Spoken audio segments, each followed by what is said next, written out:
Hey crew, it's Pitt, and I'm back with some more MBTI. Today we're starting off in our extroverts. This is going to be the ESFJ, Extroverted Sensing, Feeling, Judging. Let's dig in and see what's up. So the ESFJ is going to be, they're going to filter the world through ethics, what everybody else has decided is the best course forward, the best thing, the best morality for everyone. That is going to be based on what their tribe thinks. They're going to use the crown slot, which is SI, to organize what everyone thinks is the best ethics. In the third eye slot, this is where you see forward for the ESFJ, that is going to be NE. They're going to look forward with the looking for possibility slot. So they're going to be very good at seeing options. But for the alternate, that's going to be TI, and they're going to be looking forward and defensive over their own logic. Throat, this is what you miscommunicate. This is going to be TI for the ESFJ. So they are not going to be very good at relaying their own logical processes. And for the alternate, that's going to be NE. That means that they're going to be miscommunicating what the future possibilities are. The heart, what really feeds you, what doesn't, not feed you is the solar plexus, but what really you want to do, what you really want to do with your life. And that's going to be morality. It's going to be past feelings and morality and helping people understand what has happened in the past. It's going to be you feeling about these things. For the solar plexus, this is what feeds you. This is going to be all of the current things. This is going to be exploration. This is going to be finding new things. This is going to be completing tasks. This is going to be physicality and physical manipulation. For the sacral, this is the trickster energy. This is what you intentionally choose wrong. And for the ESFJ, that is going to be NI, and that is choosing the best path forward. This is the best idea. And for the alternate, that is going to be TE, which is everyone else's rationale. So you're literally choosing the wrong people to listen to. For the base, this is what you just miss and you get wrong. And this is for the ESFJ is the TE. It is everyone else's rationale. And for the alternate, that is going to be NI, which is the best path forward, the best idea. All right, Beth, so this is what the stacks are. How do we integrate this? How do we make this part of who we are and become healthier and more balanced in our life? You start at the base. You start out with prayer and meditation. You start out with finding out where you are not right. And so that's the base. The base is the best place to start because it gives you a good, firm foundation. For the ESFJ, that is going to be other people's thoughts. Now, the base and the divine can be overpowering. You get a lot of information in those two slots. And if you're using the information correctly and checking it through the rest of your stack, these can really help you. But if you're not stopping and doing and checking, then this can really overpower you and you can get stuck. Getting stuck in the TE is being very defensive. Defensive is more of a third eye slot, but it's also here too because you can be obstinate and stubborn, right? Getting stuck in other people's thoughts, other people's rationale. Though you're going to be you're going to be more flexible than a T would be, right? Because you're an F, but you're going to be more rigid in what other people think than you are in your own logic, because you're just missing a lot of the other people. What you consider your tribe, you're going to listen to almost religiously. You're not even going to consider that you might be wrong on this. But you have a tendency to choose the wrong people to listen to.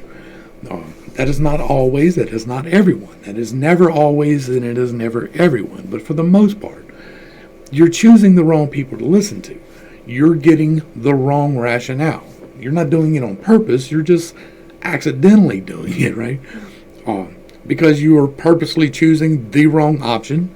You are unintentionally choosing the wrong people to listen to.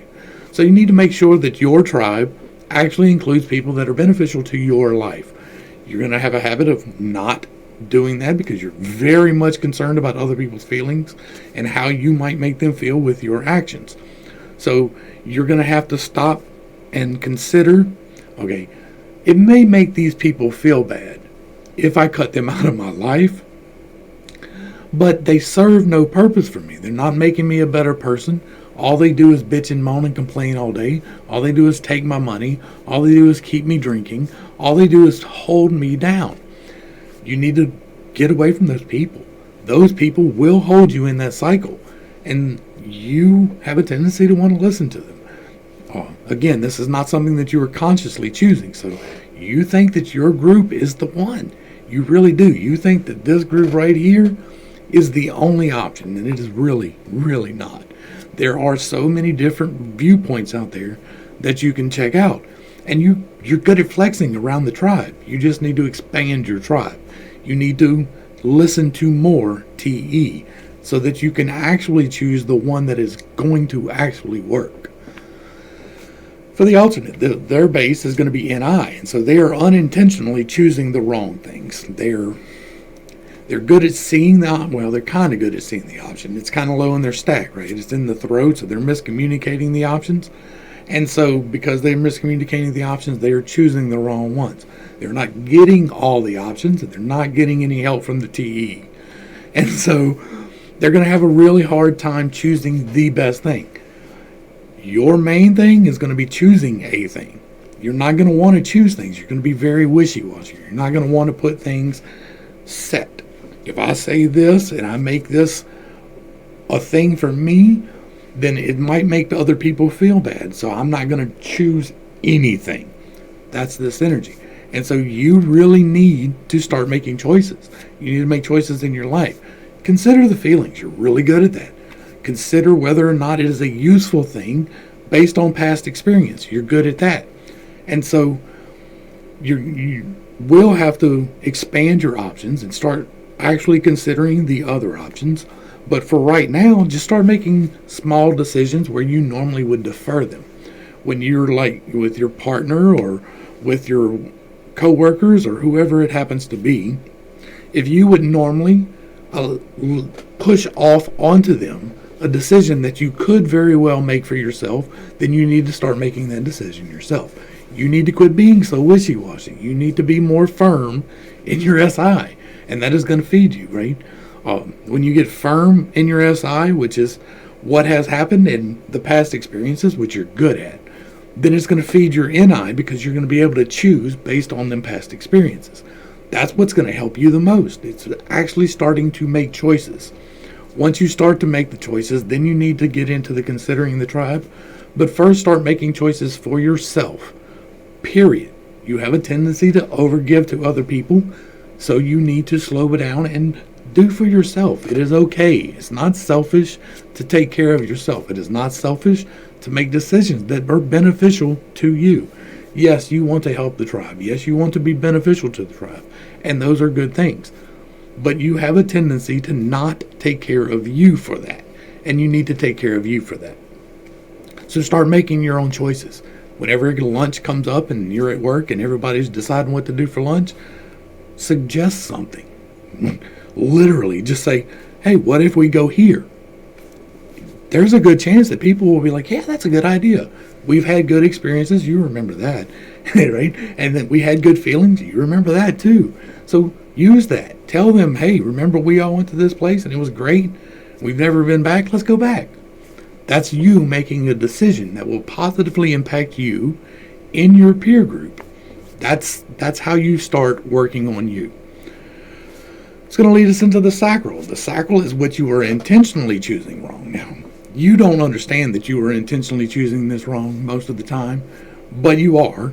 And for the ESFJ, that is choosing the option. So you're literally choosing the wrong things. You're literally, like, you take and narrow down based on past experiences and future experiences what you think the best is, but it's really not for some reason. Like, it's really confusing even why it's not sometimes, right? Because you have the past experience of these things have happened and this is what happened, and you have the ability to look and say everybody is going to feel this way from it. and yet you still consistently seem to make the wrong choices. You're choosing the wrong cars, you're choosing the wrong pens, you're choosing the wrong coffee or soft drink even. Like, you'll get something that you don't like because somebody else might like it, and you need to stop doing that. The best way for you to, like, you're going to have to start logic checking your choices and bouncing them back against the crowd, because you're working on your base already, right? And you're taking in more people's thoughts. Use that when you're making your decisions to make better decisions. Slow down. That's going to be a big problem too, because you're going to be very defensive that there are all these possibilities, and you're not going to want to narrow them down because you're very defensive over maintaining all of these possibilities. You're going to need to narrow them down, but you're going to need to do that through your logic, but from the tribe's rationale as well, because you tend to miss the tribe's rationale. They may be making the correct decision or giving you the correct information to make the right decision, and you're just missing it. And so you need to stop and see whether that is true. If somebody else is suggesting somewhere to eat, consider that it might be okay, even if you had a bad experience one time and you think that it might give other people bad ones. Maybe it was just a bad day at the restaurant. Trust that your tribe will give you a better experience.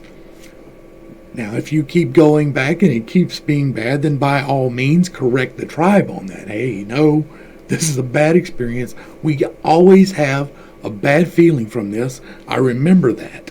And if we go, it will give us a bad feeling forward. So that is those two working together to feed your NI.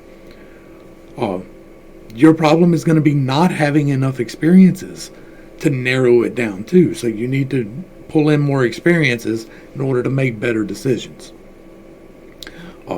It's really hard to tell somebody how to make a better decision. I don't know your specifics. Everybody is individual. Everybody makes different decisions, and the same decision by two different people can be right and wrong for those two different people. So it is really hard to do that, but you know where you are making the wrong decisions.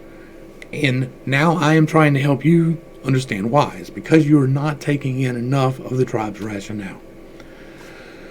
For the alternate, that's going to be TE, right? You are actively choosing the wrong people to listen to. You're very defensive over your logic, and therefore you are very limited in the number of people that you will listen to at all. And the ones that you do choose tend to be on the wrong side of the argument. They just are. It's not because of an inherent flaw or anything. It's just because you feel that other people will feel good about this group. So you identify with this group. And therefore that group is the determining factor in what you think and what you do. And you're intentionally choosing to go with them even when it contradicts what you feel is your morals, because you feel that it is their ethics and you want to comply with the ethics more than anything. So you will listen to bad rationale from your tribe all the time. You see this will be the people who are out there protesting something that has absolutely nothing to do with them. It doesn't have to be based in facts at all, but somebody else told them that this thing happened a long time ago, and it's making people feel bad into the future. And so I'm going out there to argue this, even though you've never had a personal experience with that situation ever. That's where this comes from. Is you're listening to the wrong people. You're intentionally choosing to listen to the wrong people. These people are not based in fact. They're based in feelings, and being based in feelings, you want to have your feelings well assimilated and to feel all the feelings and to know all of your feelings, but you're not to be guided by your feelings. And that's coming from a feeler. I am very high FE, and so I understand the need and the want to comply with the tribe in order to keep them feeling good. I like giving people a good experience, but not at the point of losing factuality, right? Actual reality, the actual things that have happened. You like the things that have happened, but you have a tendency to remember the wrong ones a little bit, and hold on to them a little bit too long sometimes. And so you need to also pull in more people from the tribe. You need to, I'm not telling you, and I'm never going to tell you that you have to freely associate with anyone that you are uncomfortable with, or you don't have to be in regular congregates with someone who is opposed to everything that you are, right? But you do need to consider their rationale. Even if you don't like their argument, you need to consider whether or not they are really bringing some knowledge to you, and you are intentionally choosing the wrong side of that. That is a highly likely possibility for you. It's going to bring us into the solar plexus now. In the solar plexus, this is what feeds you. This is where you get your nourishment from. Is this area in the stomach right there, just below your heart. And for both of you, this is going to be the SE. This is going to be the new things. So if you're getting new things and new experiences, it's really going to feed your soul, even though you don't really think, you don't think you like them. You like to know what is going to happen. You like to know this is the outcome. So when something new comes in and you're like, I don't know how this is going to end up. I don't know how people are going to feel about this. It gives you a sense of panic. It makes you think, oh my God, what is going to happen here? And you get really nervous and you get short of breath and you're like really trying to figure out what's going on because you don't have the experience to draw on from your SI of what has happened before. And you don't have the experience of this has happened before, so I know that people will feel like this going forward. And it makes you, in particular, very uncomfortable.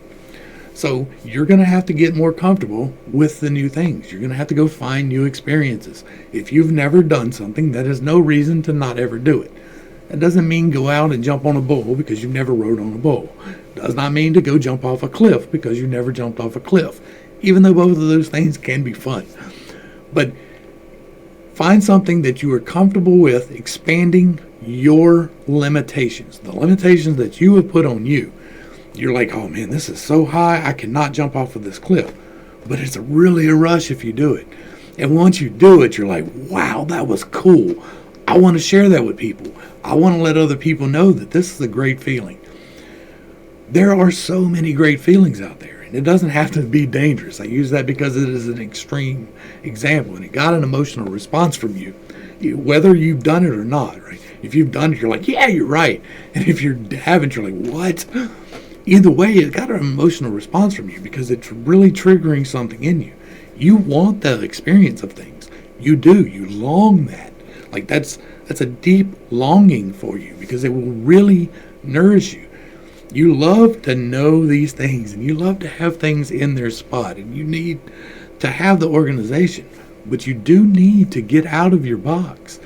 You have a tendency to stay in your box and to not get the new experiences because they might be bad. Well, you can't live your life that way. You can't. It is terrible if you live your life that way. To be continuously scared of things, that's a bad thing. So just expand it, like safely. Like find somebody, because this is an extroverted thing, right? Find somebody who has the experience in it that you can do whatever it is safely.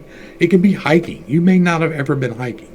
It could be swimming. It could be whatever. It could be anything that you have not experienced. A new restaurant, a new movie, a new genre of books, whatever it happens to be. You're not good at finding the new things. You need somebody to help you with that. But when you got that, when you're looking at the new things and taking in these new experiences, it's going to feed you more than most people. You're really going to enjoy it. You're going to be like, man, why did I not do this sooner? And that's going to lead into the heart. The heart is what you really want to do in your life, and you want to be moral. That's hard for you, simply because you go by the tribe's ethics. You go by what you think other people will feel by your actions. You could mostly consider what other people have decided is the right thing to do. if we're in this situation, this is the thing that we should do because the most people in my tribe are going to feel good about it. And you're not really going to consider your own self in that. Well, you need to do that. You need to consider yourself. You are a complete, whole, sovereign being. And as such, you have a perfectly valid right to your own feelings. It does not have to depend on the tribe. Now, you should always check back against the tribe because the tribe is your correcting agent. But it is okay to buck the tribe for your own feelings sometimes. Not all the time, but sometimes. Sometimes it is good to say, I don't care if the tribe likes this or not, I do. And for you, that's going to be great. For you, bucking the tribe a little bit in order to stand in your morals that's going to be the best. But you're going to be really good at helping people course correct their ethics from this. So if you can feed your own morals in order to help course correct ethics, that's a good thing. The throat, this is what you miscommunicate, all right? This is what you do this. This is in the top 4 slots, but you don't do it well. You get very little information right there. It's like 20% reception right here. You don't get a whole lot of valid information in this slot. And for the ESFJ, that is going to be the TI. That is your own personal logic. You're worried very much about other people's ethics, and you worry a lot less about your own logic. What you think about it really doesn't matter to you that much because you already know how people are going to feel. You're taking that from your past experience and you're adding it to the future feelings, and you're like, okay, well then the logical choice is this, even if it's really not. So you need to look at your own logic. You need to yes/no check. You need to be like, all right, where am I miscommunicating my logic to the tribe? Because that's what you're doing. You're trying to give them a good feeling by using your past experience, but you're miscommunicating that. You're telling them the wrong part of the story. You're delivering the story wrong. You're not giving your logical base. Why should they do this? Give them the logical yes, no, this is what comes from this. If we do this, then A. If we do this, then B. And then by firming up your own logic in the process, because that's what you need to do before you give it back to the tribe, is make sure that your logic is consistent with you. Now, you need to check that back against the tribe's ethics because that is your main concern.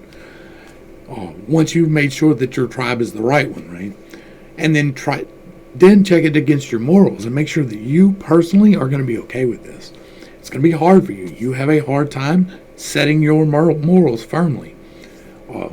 You're going to have more concern for other people than your own. And that's going to give you this introverted loop right here, which makes it a little bit difficult.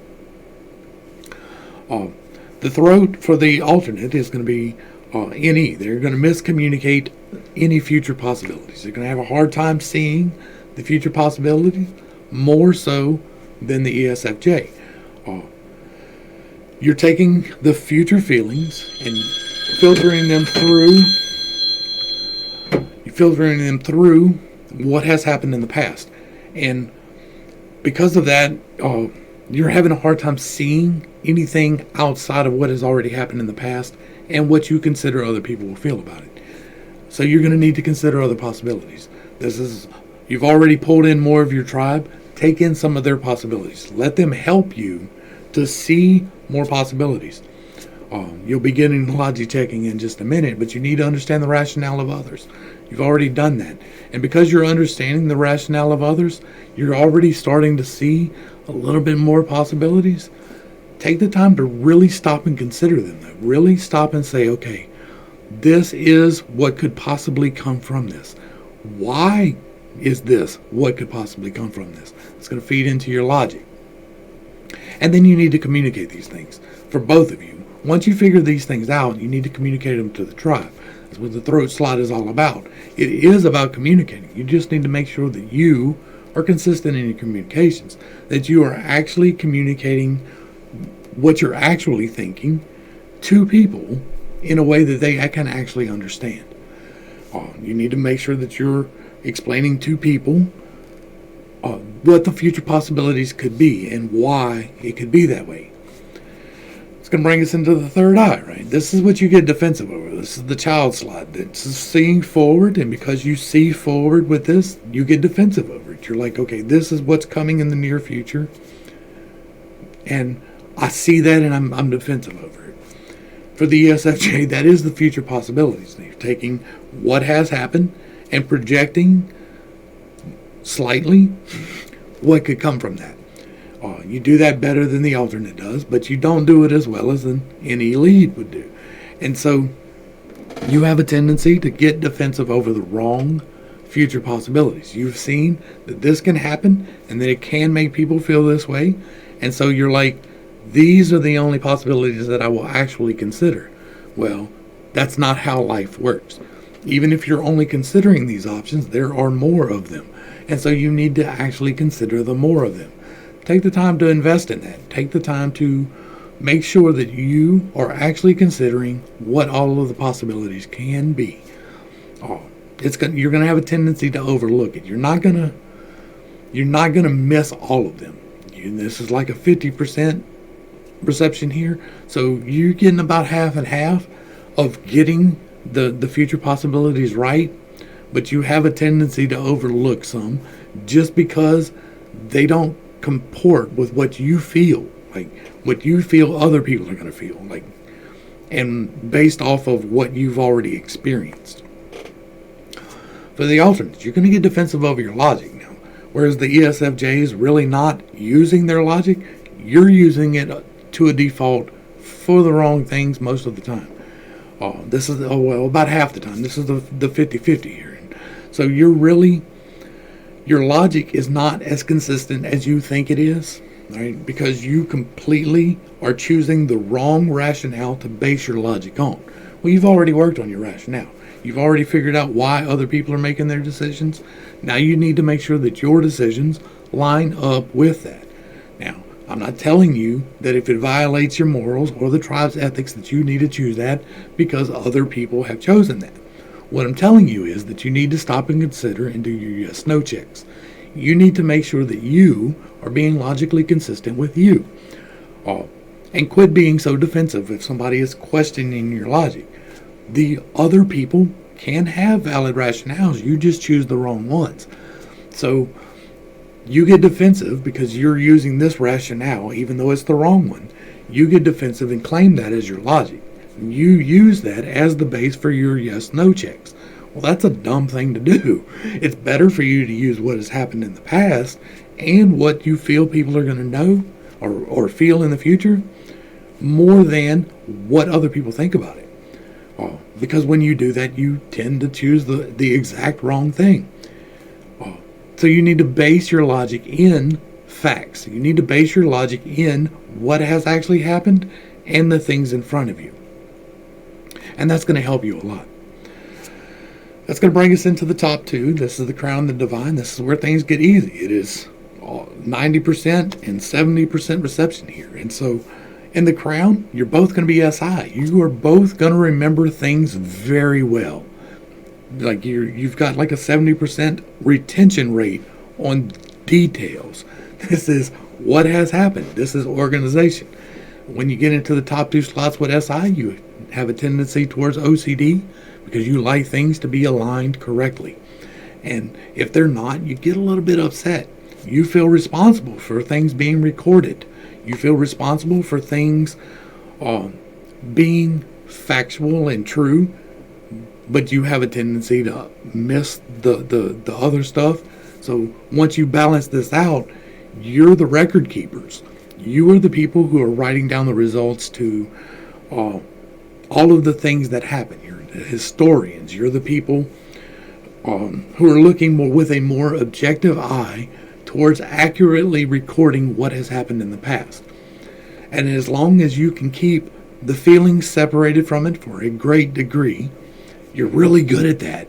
You're good at recording lab results. You're good at teaching what has happened in the past and what can come from this. You're really good at correcting ethics.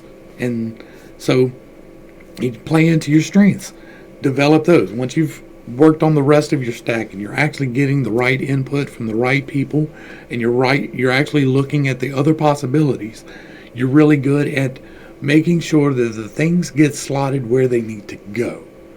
Now, so when somebody brings you the new idea, right?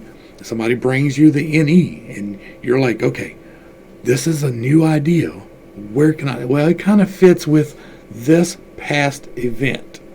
And so you can form a base to make decisions about it from that. You're going to have a tendency to remember the wrong things about 30% of the time. So you're going to have a tendency to get stuck on past experiences and not want to get past them. That's where the OCD and the agoraphobia really lies at. Because you had a bad experience one time, you automatically assume you will from there on out. You're going to need to strengthen that by having safe experiences. We've already talked about that. And finally, for the divine slot, this is what you do without even thinking about it. You feel responsible for your crown, but you're using the crown to do your divine. The divine is telling you, hey, everybody's going to feel this way about it. And you can't help that. It doesn't matter what the decision is. It doesn't matter what you are doing. The foremost thing on your mind is what everyone else is going to feel about it. This is going to make so-and-so feel like this. This is going to make this so-and-so feel like this. It's the same thing, but it makes them feel two different things, and you know what both of them are going to feel about it. And you're really good at that. And that isn't something that the tribe needs. They need to remember that these past events are going to make them feel this way. And that's your evolutionary spot. Like, you are really good at remembering what has happened and what everybody will feel about it. And so use that, right? Try to find a way that you can help people to feel good in the future, to make sure that their ethics are correct. This is another good one. Like, the F's in general are good for counseling and pastors and things like that, because they're more flexible around people and they're not trying to beat people over the head with the Bible or whatever book it happens to be. They're more of a, well, this story then will make you feel better now. And so you're really good at those type of things. You're really good at remembering the past things and what other people will feel about them in the going forward. As far as professionally, you need to find something where you are standing in your morals and getting new experiences at the same time. So teaching is good for that. Pastors are good for that. You're good at organizing things. So you're good at being the person that doesn't fudge the lab results. You're good for that. Like, really good for that. You're the person who wants to accurately record things. You like it when things are in the proper place. You like it when things are organized. You're great office managers because you know what the procedures are. Like, you know what the procedures are. And you're flexible enough to make sure that everybody feels good about the procedures. That is literally your stack. Make everybody feel good about the things. The past things, not the current things, but the past things. Now, you do that by finding the new things and then giving everybody the best thing. So find a position where you can do that. You want to organize things. If you're maintaining a warehouse, you love that. If you're an office manager, you love that. You like the interplay with the people. You like the FE. You like that a lot. So play into that. Feed your FE. Make other people feel good by keeping things organized. For relationships, and this is the same as everybody else, you need to make sure that in the first four stacks, divine, crown, third eye, or throat, you need to have NI for the ESFJ or TE for the alternate. That is going to help you in what you intentionally choose wrong. You need to make sure that your partner feeds that part of you. You need somebody who is going to make the best idea choices and help you to learn how to do that. You're going to need somebody who is going to be able to understand the tribe's rationale and explain it to you so that you can make the correct choices from that. And so that's what you need to feed you. It doesn't have to be in the third eye slot, but it is beneficial if it is in the third eye slot, because that is the direct correlation to feeding that. They are defensive over the best possibility. So they see it better than you do, and they get defensive over it, so they will push you on it. And because they push you on it, it's going to help everybody else feel better about it. The same with the TE. Like, they get defensive over the rationale, so they push you on the rationale to make sure that you're actually considering all the rationale. Hopefully, I brought a little bit of enlightenment and not too much confusion to a not too difficult topic. If you are not familiar with the basics, once you grab the basics, and they'll be linked up here, right there. Once you're familiar with the basics and you get a firm grasp on the different categories and you get a firm grasp on these different definitions, this gets a lot easier. So I always recommend watching them in order. You can skip the ones that don't necessarily apply to you, but you really will be missing a lot of your SI if you do that. This is going to help you interact with other people and make them feel better too. So if you like what I'm doing here, give me a like, share, and sub. Throw me a comment down below. Let me know what you'd like to see. I'm here to help you be better you, right? I'm not trying to change you. I'm trying to help you change you into the you want to be. And so help me to do that by giving me the SI. Let me know or I need to know what you need to know. So let me know in the comments down below. To the crew, thanks for hanging out. I appreciate every single minute that you are here with me. I am praying for you every single day. Till next time, this has been Pitt. Peace.